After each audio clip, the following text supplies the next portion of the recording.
O Partido Socialista levou á Comisión de Seguimento da COVID-19 varias propostas de índole económico, como son a creación dunhas axudas ás familias que están sendo golpeadas pola crise derivada da pandemia, a través de bonos xestionados directamente polo Concello, para poder realizar compras no comercio local, ou a ampliación da zona de terrazas para a hostalería.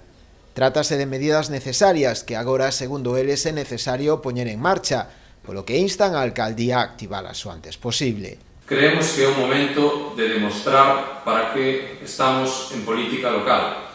É o momento de poñer en marcha todas estas medidas e, dende o primeiro momento, o Grupo Socialista tivo un afán colaborativo, propositivo, e en todo momento apoiamos o equipo de goberno local porque pensábamos que era a forma de axudar a cidadanía de Noia.